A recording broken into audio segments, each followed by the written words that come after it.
What do we have here? This is something, I don't know, maybe you can read this for me. Dynamic Difficulty Adjustment, otherwise known as DDA. But when you go ahead and you slide over here, what do you see? The current assignee, Electronic Arts. Original assignee, Electronic Arts. That means that this right here, what you're looking at right here, is the Google patent for DDA in Madden 19. So basically the point of this video, every single problem that you see that is created in this game, whether it's how people play cheesy online or the gameplay itself constantly BSing you, it all comes from this, and I'm going to prove all that in this video. So let's just go ahead and let's get right into it.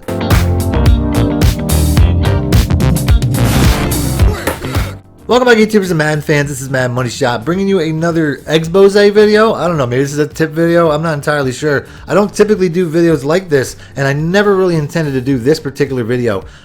This all started, I put out a gameplay video where I just had some, I thought it was just fun commentary, poking a little bit of fun at something that I thought we all pretty much accepted existed in DDA. But I was really shocked at the amount of blowback that I got from several things. Number one being the existence of DDA. Number two being, a lot of people really defended EA, to be honest with you. Number two being the amount of people that attacked the way that I played the game and the way that the majority of people play the game realistically, because the majority of people play the game the same way. So in this video, I'm pretty much going to go over both of those things and try to prove that they both come from the exact same place, the same origin, which is DDA. DDA basically forces both of these issues, and it's all comes from the same place, which is greed. EA's greed. They're known for their greed. You know what I'm saying? Like, I don't understand how people can defend this company based off of the numerous, black marks that they have on the record, whether it's the Battlefront incident, which, if you guys don't know, was basically when they put out Battlefront 2, just through the beta alone, a shortened beta that came out before the game came out, they were found out to have such an aggressive loot box system that they almost made it impossible to level up your character without buying stuff. They're so well known for basically treating their customers, like walking wallets, that they've actually won a consumerist award, which is the worst company in America, twice, being the only company ever to win that. If you don't know, Consumerist is basically a division of Consumer Reports. So basically what they're doing is going off of you and my opinion. They don't have any vendetta against EA. You know what I mean? It's not just video games that they're going after, because the number 2 runner-up was Bank of America. So they're going off of what we say as consumers. You know what I mean? It's not their own opinions. It's our opinions. And they're giving them the award of worst company in America 2 years in a row, which has never been done. Nobody's ever won the award twice. They're getting that based off of you and my opinion.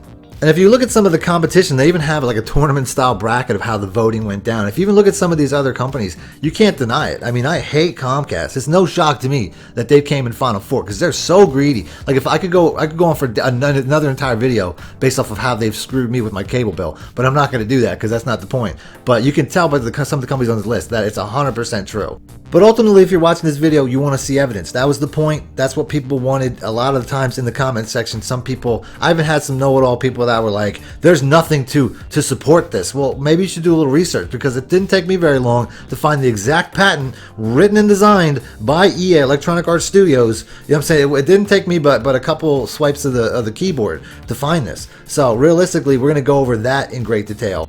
Before I get too far into this, though, I just basically want to state that the point of this video is no longer to really hate on EA about it. That's not really the point of this video. The point of this video is to prove the people in my comment section that were talking all that mess that they are wrong and that I was right. So let's continue forward here. Ultimately, this is a lot of technical jargon, so I'm just going to basically sift through some of the more important sections, but realistically, I have a really good video breakdown of some of this as well that another YouTuber put out, and I'm going to go ahead and show some of that. Now, I've isolated one particular section of a guy's live stream where he was basically showing a person who doesn't even play Madden's breakdown of this particular patent right here. So what it's going to be is him talking about that person's video.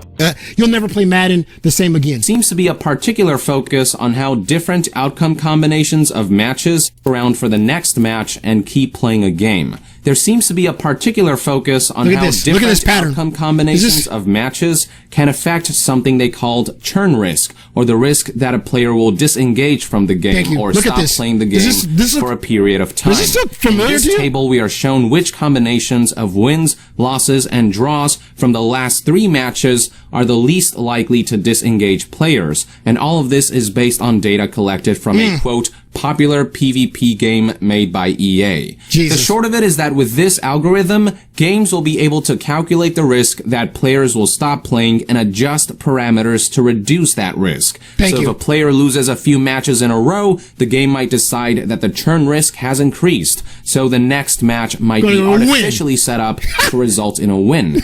When this shit is written. Wins a bunch of matches in a row, the game might throw a wrench in that streak by artificially setting up the next match to result in a loss, because that might keep them playing the game for longer. This, ladies and gentlemen, is psychological manipulation at its finest. Thank you. Now consider for a moment how this might all play into EA's monetization schemes. Thank you. And yes, make no mistake, while the word engagement might be the emphasis of both the dynamic difficulty adjustment patent and the engagement optimized matchmaking patent, I have little doubt that a big goal with these manipulative systems is to maximize the monetization potential of video game microtransactions. Jesus Christ. EA's greedy intent is even laid out clearly in the conclusion section of the Engagement Optimized Matchmaking Framework research paper, which has an excerpt that reads, quote, EOMM provides a measurable and flexible matchmaking framework. It has well-defined quantitative objectives that can be monitored, evaluated, and improved. Within the EOMM framework, the core building components, skill model, churn model, and graph pairing model are uncoupled so that they can be tuned and replaced independently. Moreover, we can even change the objective function to other core game metrics of interest, such as playtime, retention, or spending. I mean, that's the thing, isn't it? The root of all evil. It's always about money. It's always about spending.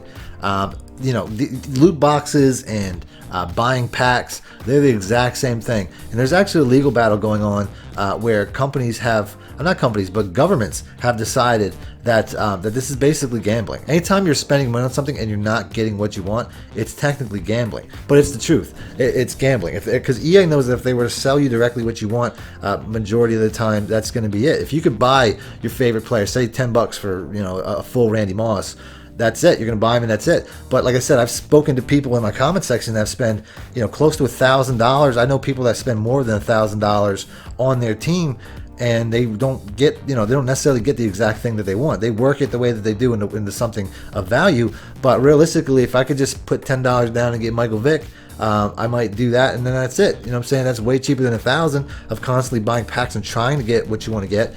But realistically, like I said, one of the guys I was talking to in the comment section said that he spent $800 in packs, and he had an 89 overall team. I asked him, what's your overall? He said 89 overall. I have a 90 overall team, and I haven't spent $1 on this game this year other than buying it. So to me, if somebody's spending $1,000 more than me, they should get a much better team.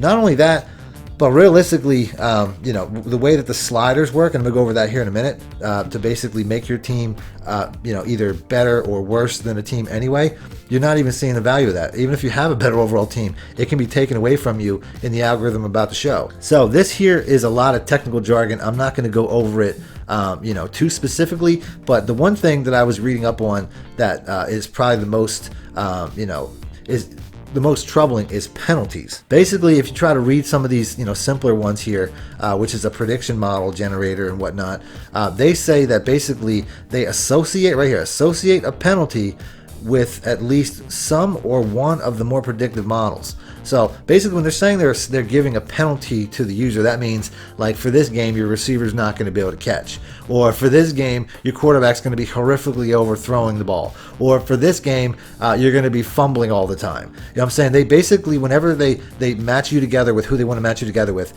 which in itself is a process where they're basically putting you into certain groups, which it was when in one of these they basically, you know, stated that they're putting every user into their own little category. And somewhere I saw that one of the categories is, if you're a money spender, if you spend money on this game, they pair you with some of the best players, because they want you to face some of the best players out there so that you continue to spend to try to beat those guys. And that's something that they compared this patent to the patent in COD, which was basically in the COD patent was the same thing. They had, you know, lobbies with these killers, and then they brought in these noobs so that basically they would try to, you know, let them see what they're playing against and try to spend money to improve their chances of winning against these guys.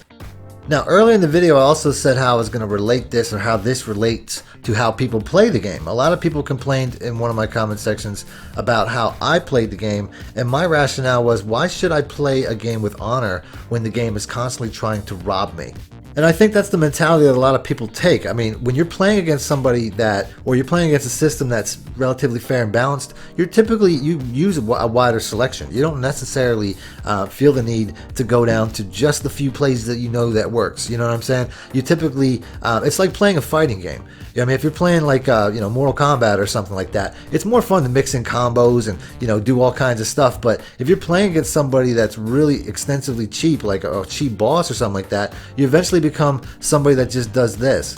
If you go back far enough that you played the original Mortal Kombat, you know that you went up like this sliding ladder scale of fighters, and eventually you got to these predictive boss battles where it's almost like they were just cheesing the hell out of you. No matter what attack you did, they'd basically block it and counter it, and they would just mess you up real quick, to the point where you basically had to do this the entire time to finally guarantee yourself a win. And that's kind of what the Madden community looks like right now. Of course it's not fun to do this.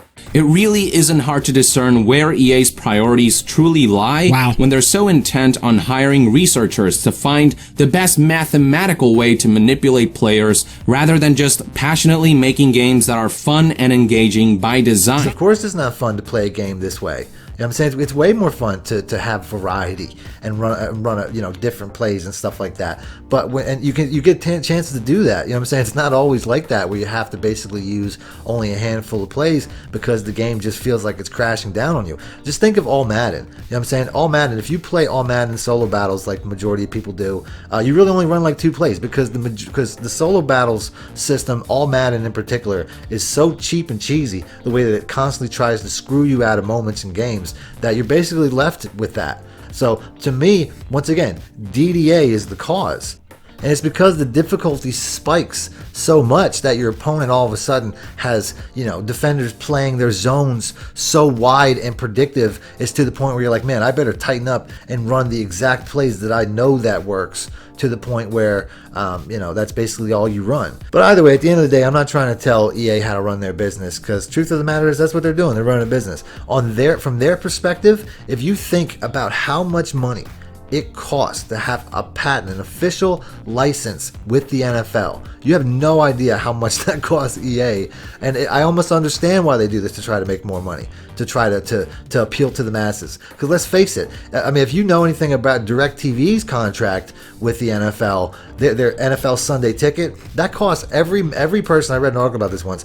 Every single person that has DirecTV is paying towards that NFL Sunday ticket, whether they want it or not, whether they're using it, whether they're purchasing it or not. It is written into their bill, because it is such a fat check that they have to pay to the NFL to do that. It's to the point where they have to basically rob their customers, because they wouldn't have a license otherwise. You know what I mean? That's just how it is. To do exclusive business with such a huge corporation like the NFL, such a huge money-making industry like the NFL, it's a necessary evil. And the same thing can be said with Star Wars. I mentioned Star Wars Battlefront earlier in the game. You know how much money is tied up into the Star Wars franchise? How much money did Disney just pay to get the rights to that? I mean, that's huge. But to an extent, they have their side to it as well, and I'm sure that that's kind of what it is. And ultimately, I'm doing this because I think it'll make the game better. That's what I want. This is my wish list for Madden 20. Sometimes I think EA's model is a little bit more short-sighted, and I think the long-term view of getting people not to rage quit this game permanently is probably the better way to go. But hey, what do I know? I've only been playing this game for like a quarter of a century, since I was probably like a couple years old. So if they can't take my feedback as a lifelong consumer and somebody who has dedicated their life to, basically making videos about this game at this point, I don't know what to say. I mean, I think that I'm the perfect person to listen to the point where I had to do this. But I'm not doing another video. This is the last part. If you want to see more, videos of this nature, not necessarily about this topic, let me know, in the comment section, hit the like button. Other than that, I will try to put links to the first 2 parts in the description below, so you can see how the origin of this came about. And, hopefully you guys are enjoying this. Other than that, thanks for watching Madden Money Shit Out. You'll never play Madden the same again. Need more help or just want to show your support? Then head over to my Patreon and join my team, where you can get exclusive content like ebooks and bonus plays, as well as early access to my vids and more. Link in the description below.